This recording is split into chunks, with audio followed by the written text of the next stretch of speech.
الرجیم بسم اللہ الرحمن الرحیم انا جعلنا ما علی الارض زینۃ لها لنبلوہم ایکم احسن عملا وقال النبی صلی اللہ علیہ وسلم حب الدنیا رأس کل خطیۃ وایضا قال النبی صلی اللہ علیہ وسلم اترکوا الدنیا لأہلها وقال میرا مہدی موعود علیہ السلام برائے ترک دنیا ایمان نیست۔ صدق اللہ العظیم و صدق رسولہ النبی الکریم و صدق المہدی الموعود علیہ الصلاۃ والتسلیم۔ ساری تعریف اللہ تعالیٰ کے لیے سزاوار ہے جو رب العالمین ہے۔ درود و سلام ہو خاتمین کریمین علیہم السلام پر اور آپ دونوں کی ہر ذریات پر۔ محترم و معزز حاضرین گرامی، پس پردہ تشریف فرما خواتین، السلام علیکم ورحمۃ اللہ وبرکاتہ۔ اللہ کے فضل و کرم سے آج ہماری سیرت ثانی مہدی رضی اللہ تعالیٰ عنہ کی نشست کا دوسرا آغاز ہوا جاتا ہے۔ کل اس فقیر نے حضرت بندگی میرا سید محمود ثانی مہدی رضی اللہ تعالیٰ عنہ کی پیدائش اور آپ کی تصدیق، مہدی موعود علیہ السلام پر جو آپ نے تصدیق کی ہے، وہاں تک کے واقعات کو بیان کرنے کی کوشش کی ہے۔ لیکن کل ایک نقطہ اس فقیر نے آپ تمام کے درمیان جو رکھ چھوڑا تھا، وہ نقطہ یہ تھا کہ مہدی موعود علیہ السلام نے ارشاد فرمایا ہے ورائے ترک دنیا ایمان نیست، ترک دنیا کے بغیر ایمان نہیں ہے۔ ایمان کے تعلق سے پھر مہدی موعود علیہ السلام نے ارشاد فرمایا ایمان ذات خداست، ایمان اللہ کی ذات ہے، اور ارشاد فرمایا ایمان بینائی خداست، ایمان اللہ کا دیدار ہوتا ہے۔ تو مطلب اب یہ ہوگا کہ ترک دنیا کے بغیر ایمان نہیں ہے کا مطلب یہ ہوگا کہ ایمان نہیں بلکہ ترک دنیا کے بغیر خدا کی ذات حاصل نہیں، خدا کا دیدار ممکن نہیں، ترک دنیا کے بغیر یہ کام مشکل ہے۔ یہ اب اس فرمان مہدی موعود علیہ السلام کا خلاصہ ہوا۔ تو اب سوال یہ ہوا کہ ابھی بندگی میراں سید محمود ثانی مہدی رضی اللہ تعالی عنہ 18 سے 19 سال کے ہوئے ہیں، دانا پور پہنچے ہیں، اور یکایک اچانک خیمے کے باہر سے مہدی موعود علیہ السلام کی مہدیت کا جو اظہار ہوا، اس پر سے واصل بحق ہو گئے۔ آپ کو حجرے میں لایا گیا اور مہدی موعود علیہ السلام نے بتایا کہ بھائی محمود کا بال الا اللہ ہو گیا۔ مہدی موعود علیہ السلام کو سب سے پہلے تو حکم ہوا کہ اے سید محمد جیون پوری، ہمارا بندہ ہماری ذات میں فنا فی اللہ ہو گیا ہے، مستغرق بحق ہو گیا ہے، اسے جا کر دیکھو۔ تو مہدی موعود علیہ السلام جا کر دیکھتے ہیں، نہ صرف دیکھتے ہیں، اٹھا کر اندر لاتے ہیں اور ان کو گود میں اپنے سر مبارک رکھتے ہوئے فرماتے ہیں بی بی لہدادی رضی اللہ تعالیٰ عنہ سے کہ دیکھو کہ بھائی سید محمود کا گوشت پوشت ہڈی خون یہاں تک کہ بال الا اللہ ہو گیا ہے۔ اس کے بعد مہدی موعود علیہ السلام نے فرمایا کہ اللہ تعالیٰ نے جو کچھ بھی اس سینے میں ڈالا ہے، بندے کے واسطے سے اس سینے میں بھی ڈالا گیا، بواسطہ بندہ اس سینے میں بھی ڈالا گیا، آپ نے فرمایا۔ اور پھر ان کو ذکر خفی کی تلقین کیے، اور جیسے ہی ثانی مہدی رضی اللہ تعالیٰ عنہ ہوش میں آتے ہیں، ثانی مہدی رضی اللہ تعالیٰ عنہ بھی آپ کی مہدیت کی تصدیق کرتے ہیں۔ تو اب اس واقعے کے اندر ہوا یوں کہ جو یہ بال الا اللہ ہو گیا ہے، خود خدا کا فرمان ہوا ہے کہ ہمارا بندہ ہمارے دیدار میں مستغرق بحق ہو گیا، فانی فی اللہ باقی باللہ ہو گیا۔ تو یہ جو معاملہ ہے 18 سے 19 سال کی عمر ثانی مہدی رضی اللہ تعالیٰ عنہ کی ہے، اور آپ نے ابھی تک ترک دنیا نہیں کی ہے۔ جب ترک دنیا کی ہی نہیں تو پھر دیدار خدا کیسا ہو گیا؟ ورائے ترک دنیا ایمان نیست، ترک دنیا کے بغیر اللہ کا دیدار نہیں ہو سکتا۔ ثانی مہدی رضی اللہ تعالیٰ عنہ نے ترک دنیا نہیں کی، پھر تو کیسے ہو گیا اللہ کا دیدار، ایمان کیسے مل گیا؟ یہ یہاں پر سوال پیدا ہوا۔ اب اس کی وضاحت یہ کی جاتی ہے کہ سب سے پہلے تو سورہ کہف میں اللہ تعالیٰ نے دنیا کے تعلق سے کیا ارشاد فرمایا ہے، غور سے سنیے۔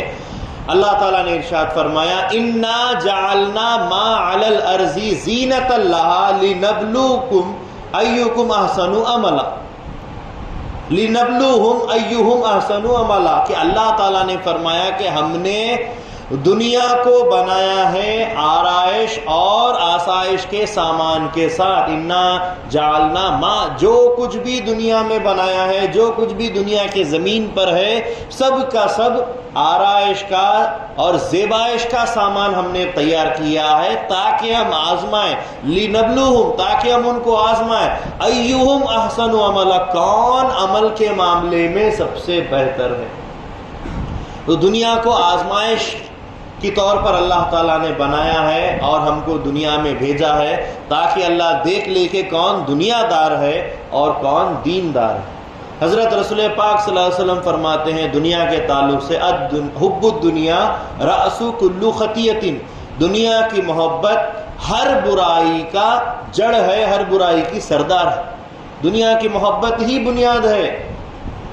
تو یہ چیز رسول پاک صلی اللہ علیہ وسلم نے منع فرمائی، نہ صرف منع فرمائی بلکہ خود رسول پاک صلی اللہ علیہ وسلم کے الفاظ ہیں ترک دنیا کے تعلق سے، کہ رسول پاک صلی اللہ علیہ وسلم نے فرمایا اترکوا الدنیا، دنیا کو ترک کر دو، لأہلیہا، دنیا والوں کے لیے، اترکوا الدنیا لأہلیہا، دنیا والوں کو دنیا ان کے حوالے کر دو۔ ہمارے لیے خدا ہے، ہمارے لیے دنیا نہیں ہے۔ اس لیے مہدی موعود علیہ السلام نے آگے ارشاد فرمایا کہ طلب دنیا کفر است و طالب دنیا کافر است۔ موعود علیہ السلام نے ارشاد فرمایا کہ دنیا کا طلب کرنا کفر ہے اور دنیا کو طلب کرنے والا کافر ہوتا ہے، اور طالب مولا کو مومن فرمایا۔ اب بات ہو رہی تھی کل کی آیت کی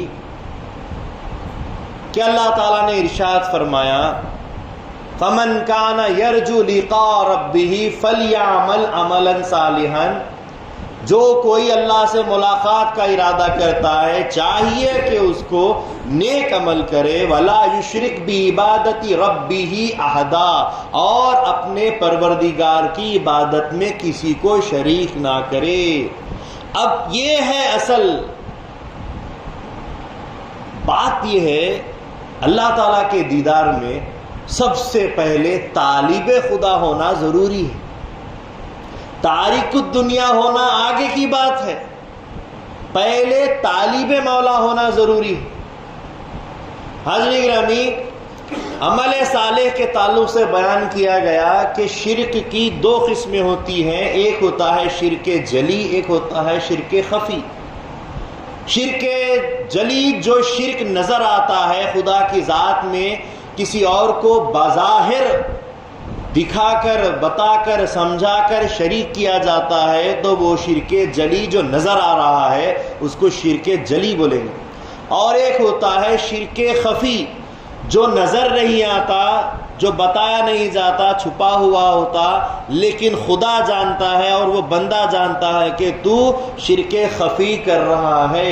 اور شرک خفی اپنی ہستی کی پرستش کرنے کو کہا گیا، خود پرستی، خود کی انا کی نفس امارہ کی پرستش کو شرک خفی کہا گیا۔ اب یہاں پر ثانی مہدی رضی اللہ تعالیٰ عنہ کو بغیر ترک دنیا کیے، بغیر کسب کیے ہی خدا کا دیدار ہو گیا۔ تو یہاں بات اہمیت کی یہ ہے، عشق کی بات آ رہی ہے۔ سب سے پہلے عشق کی قسمیں ہستی کے اعتبار سے دو ہوتی ہیں۔ ہستی دو قسم کی ہوتی ہیں، ہستی حقیقی، ہستی مجازی۔ حقیقی ہستی، مجازی ہستی۔ اس کی مثال خود مہدی موعود علیہ السلام دیے ہیں۔ حقیقت اور مجاز کو سورج اور چاند مہدی موعود علیہ السلام نے پیش کیا۔ مہدی موعود علیہ السلام نے بتایا کہ ایک سورج ہے، ایک چاند ہے۔ سورج بھی روشنی دیتا ہے دن کے وقت، چاند بھی روشنی دیتا ہے رات کے وقت۔ لیکن ایک کی روشنی حقیقت ہے اور ایک کی روشنی روشنی نہیں بلکہ وہ مجاز ہے، بلکہ وہ اندھیرا ہے۔ سورج خود ساختہ اپنے اندر روشنی رکھتا ہے، تاب رکھتا ہے، تپش رکھتا ہے، خود سے روشن ہوتا ہے۔ اور چاند جب کہ رات ہو جاتی ہے، چاند پر جب سورج کی روشنی پڑتی ہے تو جا کر چاند میں روشنی پیدا ہوتی ہے اور چاند جگمگاتا ہے۔ مطلب یہ کہ ایک حقیقت ہے تو ایک دوسرا اس کا عکس ہے، اس کا آئینہ ہے۔ اس سورج کی پرچھائی، اس سورج کی روشنی جب چاند پر پڑتی ہے تب جا کر چاند روشن ہوتا ہے، لیکن دیکھنے پر معلوم ایسا ہوتا ہے جیسا کہ چاند بھی خود سے روشن ہو رہا ہے۔ اگر سورج اپنی روشنی چاند پر سر ہٹا لے تو کیا ہو جائے گا؟ چاند روشنی نہیں بلکہ چاند اندھیرا بن جائے گا۔ آئی بات سمجھ میں؟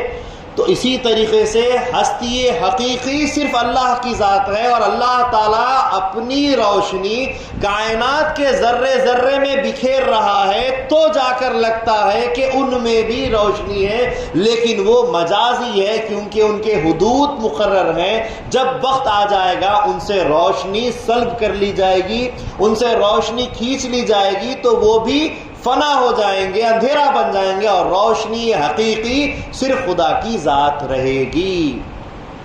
کل من علیہا فان وَيَبْقَى وَجْهُ رَبِّكَ ذُو الْجَلَالِ وَالْإِكْرَامِ۔ ہر چیز فنا ہو جائے گی اور صرف باقی ایک چیز رہے گی۔ تو ہستی کے اعتبار سے دو قسمیں ہوئی، ایک ہستی حقیقی، ایک ہستی مجازی۔ تو ہر کسی کی ہستی مجازی ہے جو ختم ہونے والی ہے، اور ایک ہستی باقی رہنے والی ہے، وہ خدا کی ہستی ہے۔ اسی لیے مہدی موعود علیہ السلام نے ارشاد فرمایا عشق کی اب دو قسمیں ہو گئی، عشق حقیقی، عشق مجازی۔ عشق حقیقی کی طرف جاؤ، اپنا عشق حقیقت کی طرف لے جاؤ تاکہ حقیقت بھی باقی رہے تو تمہارا عشق بھی باقی رہے۔ اگر عشق مجازی کرو گے، مجاز جب ختم ہو جائے گا تمہارا عشق بھی فنا ہو جائے گا، ختم ہو جائے گا۔ تو عشق کی اب کتنے قسمیں ہوئی ہستی کے اعتبار سے؟ عشق حقیقی، عشق مجازی۔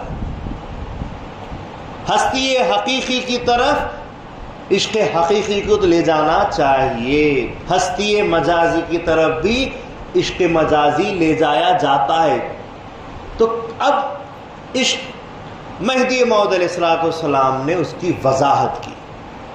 مہدی موعود علیہ السلام ایک مرتبہ عشق کے فضائل، عشق کے مراتب بتا رہے تھے، اور آپ نے فرمایا عشق انبیاء کی شان ہے، عشق ایسی معمولی چیز نہیں۔ مہدی موعود علیہ السلام نے فرمایا عشق انبیاء کو نصیب ہوتا ہے، عشق عام انسانوں کو نصیب نہیں ہوتا، عشق انبیاء کو نصیب ہوتا ہے۔ تو حضرت بندگی میاں ملک درویش محمد وہاں پر دائرے میں موجود تھے، فقیر تھے، مہاجر مہدی موعود علیہ السلام تھے۔ وہ کھڑے ہو گئے اور کھڑے ہو کر کیا کیا؟ اپنا کرتا پھاڑ دیا، دامن چاک کر دیا اور کہنے لگے میراں جی اب ہم عشق کہاں سے لائیں جبکہ عشق تو انبیاء کو نصیب ہوتا ہے؟ ہم عشق کہاں سے لائیں؟ ہماری تو کوئی ہستی ہی نہیں رہی عشق کے اعتبار سے، کیونکہ عشق تو آپ نے فرما دیا انبیاء کو نصیب ہوتا ہے۔ تب مہدی موعود علیہ السلام نے عشق کی تفہیم کرتے ہوئے موعود علیہ السلام نے ارشاد فرمایا بندہ عشق وہبی کی بات کر رہا تھا کہ عشق وہبی اللہ تعالیٰ کی طرف سے عطائی عشق انبیاء کو صرف ملتا ہے۔ میں تمہارے لیے جو عشق کی بات کر رہا ہوں وہ عشق عطائی، عشق وہبی نہیں بلکہ عشق کسبی کی بات کر رہا ہوں۔ انبیاء کو عشق وہبی عطا ہوتا ہے، لیکن تمہارے لیے عشق کسبی ہے۔ عشق میں محنت کرو، عشق کو کماؤ، عشق کو کسب میں لاؤ، اور عشق کو کسب میں لانے کے لیے عشق مجازی کی طرف جاؤ۔ ایک ہستی ہے جو مجازی ہے، جو دکھ رہی ہے، جو بھی ہستی تم کو زیادہ پسند ہے، چاہے وہ تمہاری اولاد ہو، چاہے وہ تمہاری بیوی ہو، چاہے وہ تمہارے ماں باپ ہو، چاہے وہ تمہارا شیخ، تمہارا پیر، تمہارا مرشد ہو، اس ہستی مجازی کی طرف عشق مجازی کرو اور اپنے عشق کو وہاں سے آگے بڑھاتے ہوئے، کسب کرتے ہوئے فنا فی شیخ کی منزل سے فنا فی رسول کی منزل تک، وہاں سے فنا فی اللہ کی منزل تک عشق حقیقی کی طرف چلے جاؤ۔ عشق مجازی سے عشق حقیقی کی طرف جاؤ، ہستی مجازی سے ہستی حقیقی کی طرف جانے کا نام عشق کہا گیا۔ لیکن یہاں جو بات ہو رہی ہے وہ عشق کسبی کی بات نہیں ہو رہی ہے، بلکہ وہ عشق مجازی کی بات، عشق وہابی کی بات ہو رہی ہے۔ یہاں پر عشق کمایا نہیں گیا ہے۔ ثانی مہدی رضی اللہ تعالی عنہ عشق کسبی نہیں کیے ہیں، عشق عطائی ان کو ہوا ہے، عشق وہابی ان کو ہوا ہے۔ اللہ تبارک و تعالی ذالک فضل اللہ یعطیہ من یشاء، اللہ اپنا فضل جسے چاہتا ہے اسے دے دیتا ہے۔ پہلے بھی دور ولایت سے مہدی موعود علیہ السلام سے پہلے بھی عشق دیا گیا، ایسا ہی نہیں کہ صرف انبیاء کو عشق دیا گیا۔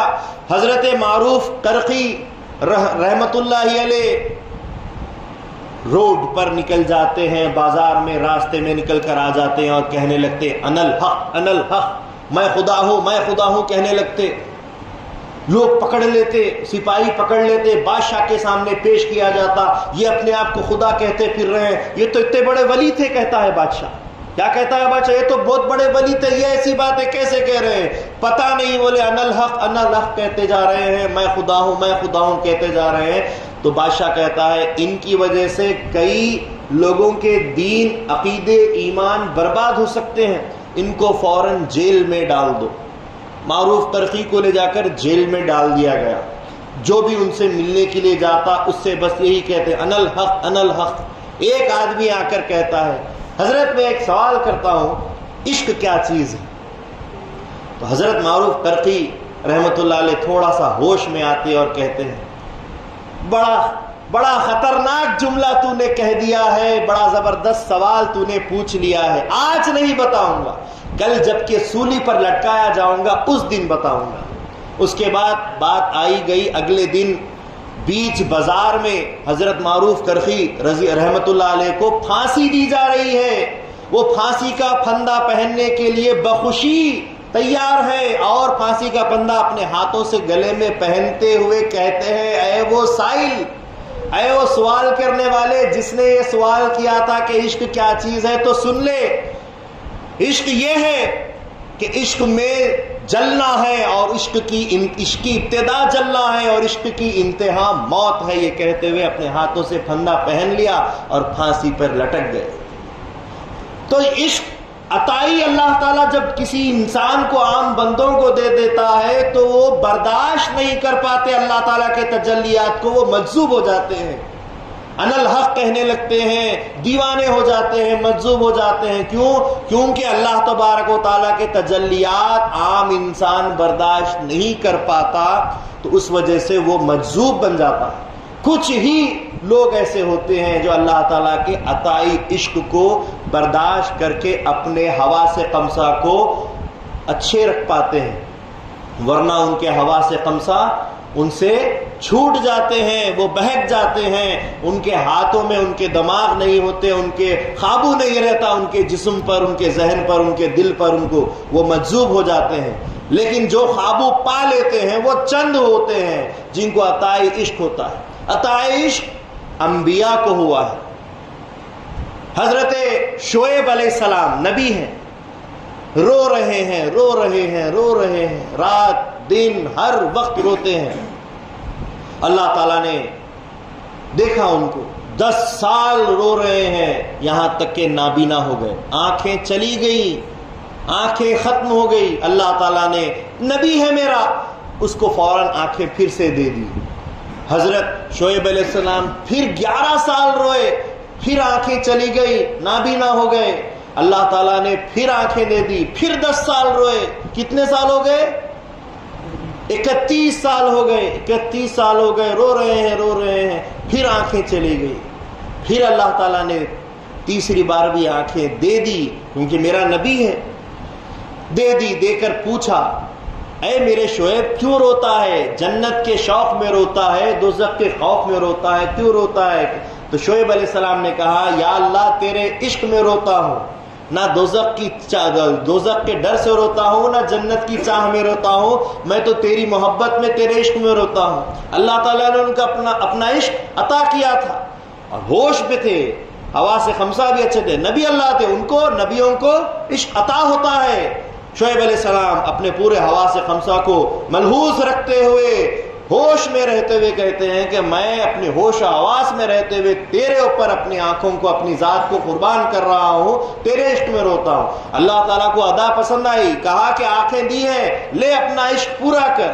حضرت شعیب علیہ السلام پھر 11 سال روتے اپنا عشق پورا کرتے ہوئے اپنی آنکھیں، حقیقی آنکھیں اللہ کی ذات کے اوپر سے، اللہ کے عشق کے اوپر سے قربان کر دیتے ہیں. یہ عشق عطائی ہے. ہر نبی کو عشق عطائی ملتا ہے. حضرت یوسف علیہ السلام، اب عشق مجازی کی طرف آتے ہیں. نبیوں کے پاس بھی عشق مجازی کیسا استعمال ہوتا تھا. حضرت یوسف علیہ السلام ان کو بھی عشق جو ہے سو تھا، اللہ سے عشق، بے پناہ عشق کرتے تھے، بچپن سے عشق کرتے تھے، کنویں میں عشق کرتے تھے، بازاروں میں بیچے گئے عشق کرتے تھے، سلطان بنائے گئے عشق کرتے تھے، اللہ کے عشق میں رہتے تھے. ایسے میں ایک جو ہے سو عورت ذات آپ کے اوپر وارفتہ دیوانی ہو جاتی ہے، حضرت بی بی زلیخا رضی اللہ تعالیٰ عنہ. 70 اونٹوں پر ان کا خزانہ لے کر گھوما جاتا تھا. 70 اونٹ ان کے خزانے کے تھے. جو بھی آ کر کہتا آج ہم نے یوسف کو دیکھا ہے، تو وہ اپنے زیورات میں سے، جواہرات میں سے، خزانے میں سے اس کے اوپر لٹا دیتے تھے. یہاں تک کہ ان کا نام پڑ گیا تھا کلو شیئن باسم یوسفن، ہر چیز یوسف کے نام پر، جدھر جاتی یوسف کے لیے جو سو رہتی. یہاں تک کہ اتنی دیوانی ہو گئی تھی بی بی زلیخا رضی اللہ تعالیٰ عنہ کے آسمان پر نگاہ اٹھاتی تو یوسف دکھتے، پہاڑوں کو دیکھتی تو یوسف دکھتے، چاند کو دیکھتی تو یوسف دکھتے، سورج کو دیکھتی تو یوسف دکھتے، ہر جگہ یوسف. یہاں تک کہ پورا خزانہ لٹا دیا گیا، آپ فقیر نہیں ہو گئے. گزرتے اللہ عشق دیکھ رہا ہے، میرے نبی سے محبت کر رہی ہے، اللہ عشق دیکھ رہا ہے. عشق مجازی ہے، ایک نبی سے عشق ہے جو انسانی سانچے میں تم کو ہدایت دینے کے لیے آیا ہے، اللہ کا وہ نور، اس سے عشق کر رہی ہے، اللہ دیکھ رہا ہے. یہاں تک کہ اللہ نے اس کو ہدایت دے دی. حضرت بی بی زلیخا رضی اللہ تعالیٰ عنہ ایمان لا لیتی ہیں، یوسف علیہ السلام کی قائل ہو جاتی ہے، ان کی نبوت کی قائل ہو جاتی ہے، ان کی نبوت کی تصدیق کرتی ہے، ایمان لاتی ہے، ان کی نبوت پر ایمان لے آ جاتی ہے. اس کے بعد ایمان لانے کے بعد اللہ تعالیٰ ان پر رحم کرتا ہے. بی بی زلیخا بوڑھی ہو چکی تھی، اللہ تعالیٰ ان کو جوان کر دیتا ہے، اور پھر یوسف علیہ السلام کے نکاح میں قبول بھی ہو جاتی ہے، نکاح ہو جاتا ہے. دیکھیے ان کی منزل یوسف کو پا لیا. یوسف کی منزل کیا تھی؟ یوسف علیہ السلام کی منزل خدا ہے. اب یوسف علیہ السلام کو انہوں نے پا لیا. اب اس کے بعد یوسف علیہ السلام رات کو بی بی سے ملاقات کے لیے آتے ہیں. بی بی سلام عرض کرتی ہیں، فرشی سلام عرض کرتی ہے، میرے جو سو سرتاج ہیں، میرے آقا ہیں، میرے نبی ہیں، پیغمبر ہے، خدا کے خلیفے، خدا کے رسول ہیں، سب سلام کرتی ہے. اس کے بعد کہتی ہے حضرت میں تھوڑی دیر اللہ کی خلوت میں بیٹھ کر عبادت کر لیتی ہوں، آپ اجازت دیجیے. حضرت کہتے ہیں اللہ کی عبادت کو منع کیسا کیا جائے، کریے عبادت کریے. یوسف علیہ السلام چلے جاتے ہیں. صبح یوسف علیہ السلام ملاقات کے لیے آتے ہیں. بی بی کہتی حضرت السلام علیکم، کہ اس کے بعد رات میں ملیں گے. اس کے بعد حضرت پھر چلے جاتے ہیں، پھر عبادت میں. پھر اگلی رات آئے، حضرت صبح ملیں گے. صبح میں آئے، حضرت رات میں ملیں گے. یوسف علیہ السلام پریشان ہو جاتے ہیں، صبح آتا ہوں بعد میں ملیں گے، رات آتا ہوں بعد میں ملیں گے. جو میری زندگی تمام دیوانی بنی ہوئی تھی، آج مجھ کو بات کرنا، ملنا، بیٹھنا تو کیا دیکھنا بھی گوارا نہیں کر رہی. آخر کیا ہو گیا ہے اس کو؟ جا کر حضرت زلیخا سے پوچھتے ہیں یوسف علیہ السلام، یہ بی بی کیا بات ہے کہ تم میری دیوانی بنی پھرتی تھی، آج میں تم سے ملنے کے لیے خاص آتا ہوں تو تم مجھے ملاقات کا شرف نہیں بخشتی، کیا بات ہو گئی؟ تو کہا کہ میں تمہاری دیوانی تھی، اب میں نے تمہارے ذریعے سے واسطے سے تمہارے خدا کو میرے پروردگار کو میں نے پہچان لیا ہے تو اب اس سے بہتر مجھے اور کوئی نشست اچھی نہیں لگتی. میں اس کی دیوانی ہوں, میں خدا کی دیوانی ہوں, میں اللہ کی دیوانی ہوں. مجھے اب اللہ چاہیے, مجھے آپ نہیں چاہیے. آپ کے ذریعے سے آپ ایک سیڑھی تھے, ایک سٹیپ تھے, میں نے آپ کے اوپر سے آگے بڑھ کر خدا کی منزل کو حاصل کر لیا ہے, مجھے خدا ہی چاہیے. تب جا کر یوسف علیہ السلام کے بات سمجھ میں آئی. پھر یوسف علیہ السلام نے کہا اے بی بی, وہی خدا, وہی تمہارا پروردگار جس کی تم آج دیوانی بنی ہوئی ہو, وہی خدا تم کو تمہارے پاس مجھے بھیج رہا ہے ملاقات کے لیے. کہا کہ میرا خدا بھیج رہا ہے تو آپ تشریف لائیں. یہ دیوانگی ہونی چاہیے. تو یہ کیا ہے؟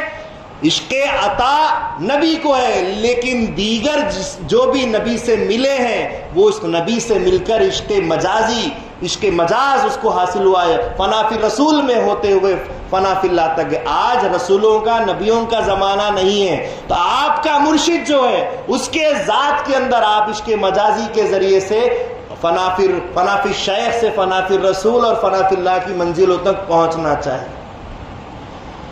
تو اب ایک بات کا خاص خلاصہ یہاں پر 2-3 الفاظوں میں کر دیتا ہوں. وہ یہ کہ حضرت ثانی مہدی رضی اللہ تعالی عنہ تاریک الدنیا نہیں, خدا عطا ہو گیا. کاسب نہیں, خدا عطا ہو گیا. کیا تھے؟ طالب تھے. طالب کاسب بھی رہا تو طالب ہونا ضروری ہے, تارک بھی رہا تو طالب ہونا ضروری ہے. طالب ہر وقت میں مومن کو رہنا چاہیے. طلب خدا کسی بھی مرحلے میں نہیں رہ سکتے خالی. یہ چھوٹے چھوٹے معصوم بچے ہیں, کیا یہ کاسب ہیں؟ کاسب کس کو بولتے ہیں؟ آج سید محمود جوہر وہاں سعودی سے حیدرآباد تشریف لائے ہوئے ہیں, 1-1.5 مہینے سے یہیں رہے ہیں.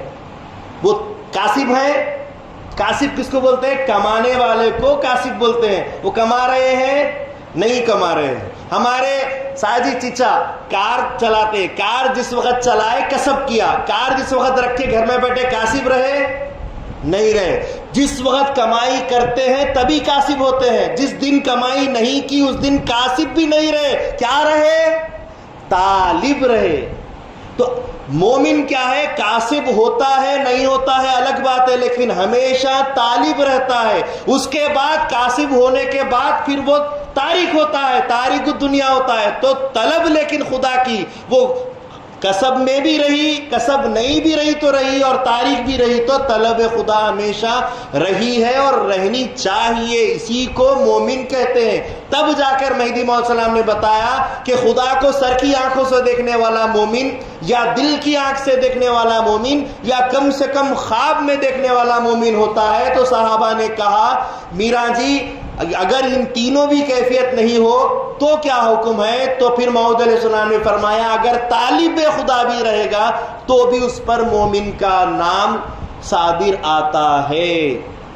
تو یہ ہے حقیقت. تو ثانی مہدی رضی اللہ تعالیٰ عنہ طالب خدا تھے, اور بواسطہ مہدی موعود علیہ السلام اس ذات کے اندر فنا ہو کر اللہ تبارک و تعالیٰ کی ذات ان کو حاصل ہو گئی, اور من جانب اللہ ان کو عشق عطائی ہوا. جیسا کہ بندگی میاں شاہ خدمی رضی اللہ تعالیٰ عنہ 3 سال کی عمر میں اپنے گھر کے آنگن میں کھیل رہے تھے, اچانک غش کھا کر گر جاتے ہیں. نانی بی بی خنزہ بوا تاج اور پریشان ہو جاتی ہیں کہ بچے کو کیا ہو گیا ہے. تو بچے کو گود میں لاتی ہیں, اندر دیکھتی ہیں کوئی آسیب ہو گیا, کوئی سایہ ہو گیا, سپٹ ہو گیا, بیماری ہو گئی. بھائی آتے ہیں بندگی میاں ملی خدا بخش, ان سے بچے کو بتاتی ہے کہ بچے کو کیا ہو گیا. تو وہ کہتے ہیں یہ اللہ تعالیٰ کی طرف سے ایک عطا ہے, اللہ تعالیٰ کی ایک نوازش ہے, ایک تجلی ہے, یہ کوئی بیماری کوئی سایہ نہیں ہے. اللہ تعالیٰ کی عطا کسی بھی وقت کسی بھی عمر میں اللہ تعالیٰ اپنی تجلیات اپنا دیدار دے سکتا ہے. بندگی میاں شاہ قطبی پھر 3 سال کی عمر میں وہاں پر اللہ تعالیٰ کا دیدار حاصل کیے. کیا عجب ہے کہ بندگی میرا سید محمود ثانی مہدی رضی اللہ تعالیٰ عنہ 18 سال کی عمر میں بھی اگر ان کو عشق عطائی ہوا ہے تو کیا عجب ہے. اس سے کسب کا، اس سے ترک کا کوئی تعلق نہیں ہے. اس سے تعلق ہے تو طلب کا تعلق ہے اور اللہ تعالیٰ کی عطا کا تعلق ہے. عشق عطائی اللہ جس کسی کو چاہے عطا کرتا ہے. ذالک فضل اللہ یعطیہ من یشاء کا معاملہ ہے. آئی بات سمجھ میں؟ مہدی موعود علیہ السلام کے دربار میں تاریک دنیا ہونے کے بعد ہی اللہ کا دیدار ہو ضروری نہیں. مہدی موعود علیہ السلام فرماتے بندے کی ایک نظر 1000 سالہ مقبولہ عبادت سے بہتر ہے. وہ 1000 سالہ مقبولہ عبادت سے بہتر خدا کی نظر، خدا کا دیدار ہی ہے. جو ثانی مہدی رضی اللہ تعالیٰ عنہ کو آنن فآنن صرف سننے پر جو سو اللہ تعالیٰ نے ان کے جو سو روئے کو الا اللہ بنا دیا. بہرحال ثانی مہدی رضی اللہ تعالیٰ عنہ تصدیق کرتے ہیں. خیمے کے دوسرے حصے میں بندگی میاں شاہ دلاور رضی اللہ تعالیٰ عنہ وہ بھی تصدیق کر لیتے ہیں، وہ بھی جو ہے سو سنتے ہیں اور مہدی موعود علیہ السلام کی تصدیق کر لیتے ہیں. لیکن ان کے اندر جذبہ طاری ہو جاتا ہے جس کی وجہ سے دانا پور میں مسجد دراج کے اندر حضرت شاہ دلاور رضی اللہ تعالیٰ عنہ کو وہیں چھوڑ دیا جاتا. وہیں چھوڑ کر پھر وہاں سے ہجرت کرتے ہوئے دوسرے مقام کالپی پر پہنچتے ہیں. بات آگے بڑھانے سے پہلے میں ایک بات آپ کے سامنے ایک اور رکھنا چاہوں گا. صحابہ دور نبوت حدیثوں کے اندر ہم کو یہ بات ملی ہے، وہ اکثر یہ بات پیش کرتے تھے کہ حضور سے جب ہم ملاقات کرتے تھے تو ہم کو ایسے لگتا تھا کہ حضور سب سے زیادہ ہم کو چاہتے ہیں. حضور کی گفتار ایسی تھی، حضور کی بے پناہ چہرے کی نورانیت ایسی تھی کہ حضور جب اپنے چہرے اور اپنے دندان مبارک، اپنے ہونٹ مبارک کو سے بات کرتے تھے تو ہم کو ایسا لگتا تھا کہ حضور سب سے زیادہ پورے صحابہ میں مجھے سب سے زیادہ چاہتے ہیں. آج جو یہ واقعات چل رہے ہیں بندگی میرا سید محمود ثانی مہدی رضی اللہ تعالیٰ عنہ کے، یہ واقعات جب آپ سنتے جائیں گے تو آپ کو ایسا لگے گا کہ ثانی مہدی رضی اللہ تعالیٰ عنہ سے بڑا مقام کسی کا نہیں. بسا اوقات تو ایسا لگتا ہے جیسا کہ مہدی موعود علیہ السلام سے بھی گویا کیا ثانی مہدی رضی اللہ تعالیٰ عنہ کا مقام بلند و بالا ہے، ایسا لگتا ہے. یہ صرف اس لیے کہ جب حضرت کا تذکرہ ہوتا ہے، کیونکہ حضور بھی جب کسی صحابی سے ملاقات کرتے، بات کرتے تو ان کے درجے بلند ان کو لگتے تھے. اگر شاہ دلاور رضی اللہ تعالیٰ عنہ کی بات چیت ہوگی تو پھر شاہ دلاور کے مقامات ایسے لگیں گے جیسا کہ مہدی کے بعد اگر کسی کا مقام ہے تو شاہ دلاور کا. اگر بندے کو کبھی نہ پاؤ تو شاہ دلاور کے پاس چلے جاؤ، سارے معاملات ان کے پاس حل ہے. زمین سے فرش تک، ہر آسمان سے فرش تک سب ان کے پاس روشن ہے. بھائی دلاور اللہ تبارک و تعالیٰ کی طرف سے کھلے دل رکھنے والے ہیں. راز ان کے پاس جو سو ہے، ان کے پاس ہر معاملے کا حل ہے. رائی کے دانے کے برابر ساری کائنات ان کے سامنے. ایسے مقامات جب بولتے جاتے ہیں تو شاہ دلاور رضی اللہ تعالیٰ عنہ کا مقام معلوم ہوتا ہے.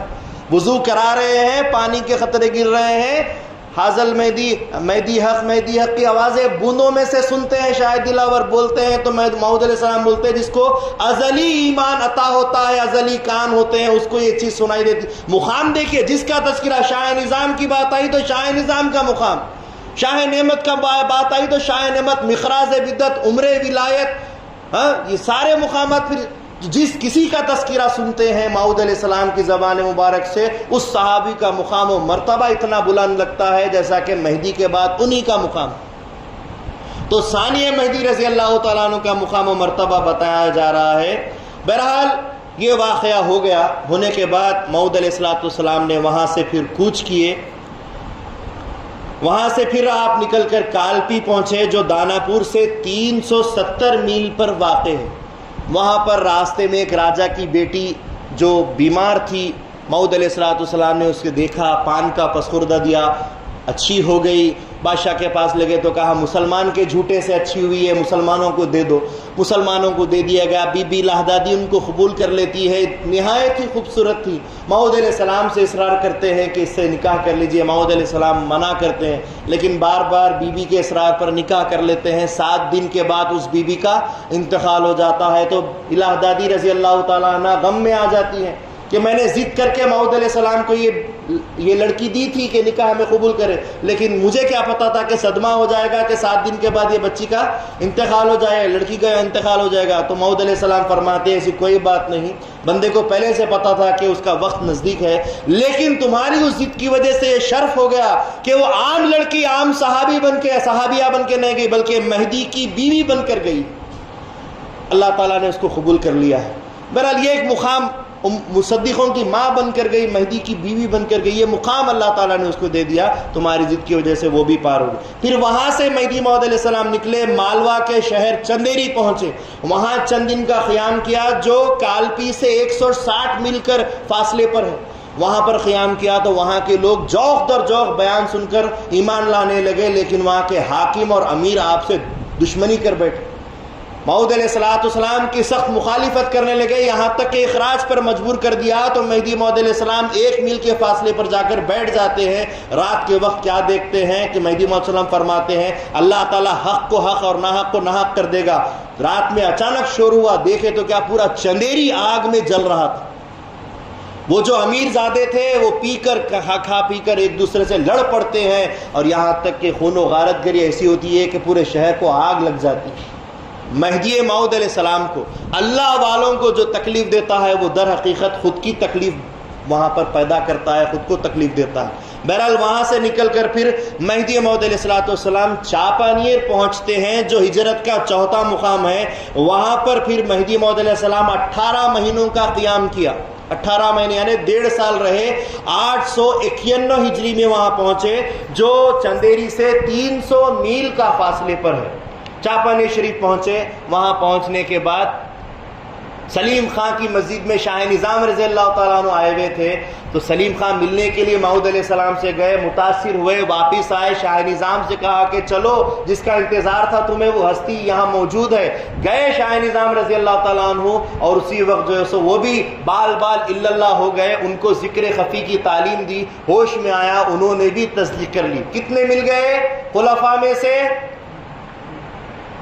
ثانی مہدی رضی اللہ تعالیٰ عنہ ساتھ ہی چل رہے ہیں، پہلے خلیف اور شاہ دلاور رضی اللہ تعالیٰ عنہ بھی مل چکے تھے، ساتھ ہی دونوں نے ایک ساتھ تصدیق کی۔ اب ایک اور خلیفے، بڑے خلیفوں میں سے شاہ نظام رضی اللہ تعالیٰ عنہ بھی مل جاتے ہیں، اور چاپانیر کے ہی مقام پر بی بی لہدادی رضی اللہ تعالیٰ عنہا کو ایک فرزند عطا ہوتے ہیں، بندگی میرا سید اجمل۔ اور پھر 3 مہینے کے بعد بی بی لہدادی رضی اللہ تعالی عنہ کی 36 سال کی عمر میں رحلت ہو جاتی ہے۔ حضرت مہدی موعود علیہ السلام ان کی تجہیز کرتے ہیں، اور ایک مینار کی مسجد میں لے جا کر وہاں نماز جنازہ پڑھاتے ہیں، اور مشرق کی سمت ڈونگری پہاڑی کے دامن میں آپ کو سپرد خاک کرتے ہیں۔ وہ کرنے کے بعد وہیں پر کچھ دن رہتے ہیں، وہاں سے پھر مہدی موعود علیہ السلام قافلے کے ساتھ ہجرت کرتے ہوئے ہجرت کے 5ویں مقام مانڈو میں پہنچتے ہیں، جو مالوا کا پائے تخت تھا، جو چاپانیر سے 100 میل کے فاصلے پر ہے۔ وہاں آتے ہیں، اور وہاں پر ربیع الاول کا مہینہ آتا ہے، تو 2 ربیع الاول کو رسول پاک صلی اللہ علیہ وسلم کے عرس کی تیاری مناتے ہیں، اور ثانی مہدی رضی اللہ تعالیٰ عنہ کو عرس کی پوری تیاری کی اجازت دیتے ہیں، اور حکم دیتے ہیں کہ آپ اپنے سرپرستی میں کام کریں۔ ثانی مہدی رضی اللہ تعالیٰ عنہ، پورے شہر کو دعوت دی گئی تھی، تو ثانی مہدی رضی اللہ تعالیٰ عنہ پوری تیاری کرتے ہیں، دیگیں لگاتے ہیں، پکوان ہو رہا ہے، اور گود میں بندگی میاں سید اجمل رضی اللہ تعالیٰ عنہ تھے۔ ایسے میں روایت میں آتا ہے کہ اچانک آپ دیگ میں دیکھ رہے تھے تو بچہ گود میں سے اچھل کر دیگ میں گر گیا یا آگ میں گر گیا، اسی وقت بچے کی شہادت عمل میں آ جاتی ہے۔ بندگی میاں سید اجمل رضی اللہ تعالیٰ عنہ کو شہید ہوتا ہوا دیکھ کر بندگی میاں سید محمود ثانی مہدی رضی اللہ تعالیٰ عنہ پریشان ہو جاتے ہیں، زار و خطار رونے لگتے ہیں، یہاں تک کہ اپنے آپ کو لے جا کر حجرے میں بند کر لیتے ہیں۔ بندگی میاں سید سلام اللہ رضی اللہ تعالیٰ عنہ اس بات کو لے جا کر مہدی موعود علیہ السلام کو بتاتے ہیں۔ سارے احوال بتانے کے بعد مہدی موعود علیہ السلام بھی حیران ہو جاتے ہیں کہ معصوم بچہ شہید ہو گیا، لیکن بچے کے افسوس سے زیادہ خدا کا حکم مہدی موعود علیہ السلام کو ہو جاتا ہے۔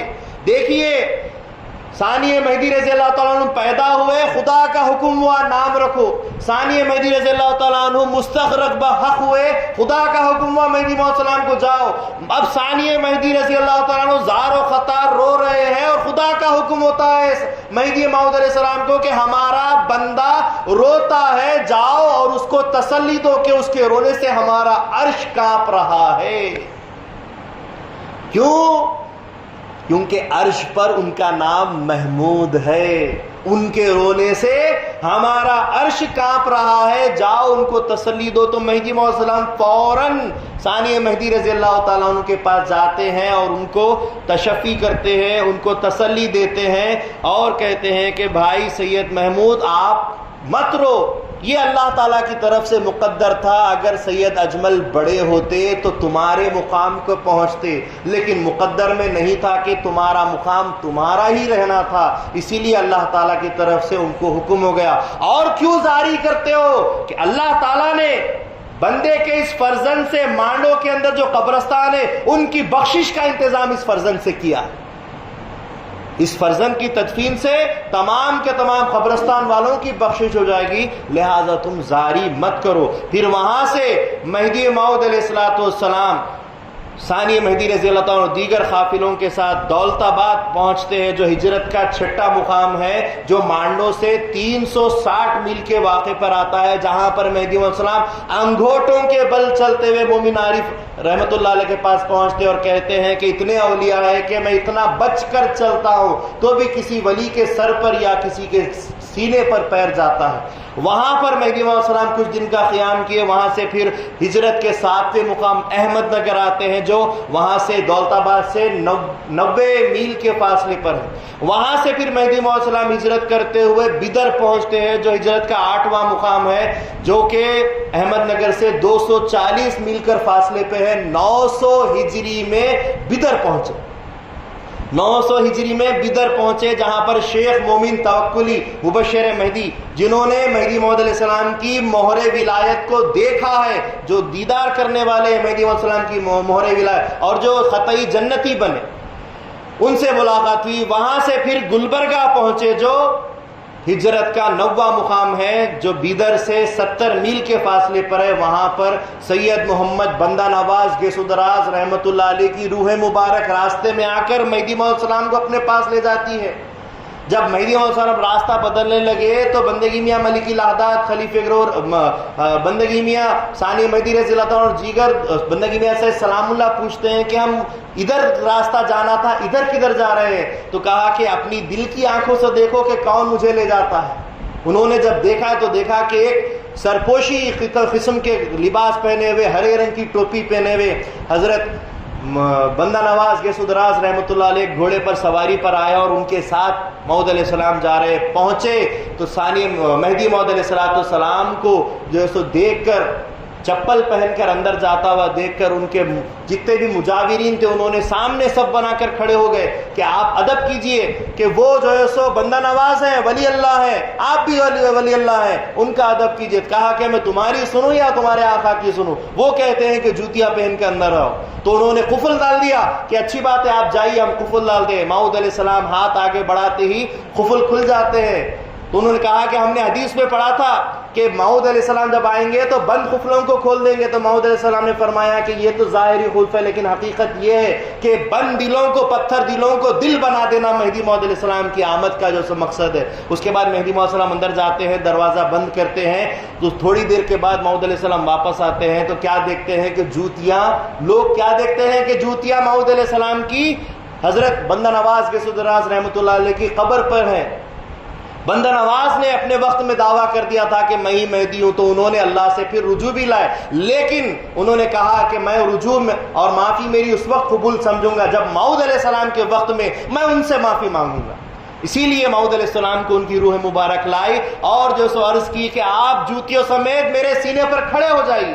کہا کہ یہ اچھی بات نہیں ہے، کہا کہ مجھے اطمینان ہوگا، بس آپ کر دیجیے۔ میری التجا ہے، میری یہی چاہ ہے۔ اس کے بعد وہ کھڑے ہو جاتے ہیں اور ان کو اطمینان ہوتا ہے، جوتیاں اپنے پاس رکھ لیتے ہیں اور موعود علیہ السلام ویسے ہی چلے جاتے ہیں۔ پھر وہاں سے آپ بیجاپور پہنچتے ہیں جو 100 میل کے فاصلے پر ہے، وہاں سے پھر ہجرت کے 11ویں مقام چیتاپور پہنچتے ہیں، وہاں 1 ہفتہ رہتے ہیں، وہاں سے پھر ڈابول بندرگاہ پہنچتے ہیں جو 200 میل کے فاصلے پر ہے۔ یہ ہجرت کا 12واں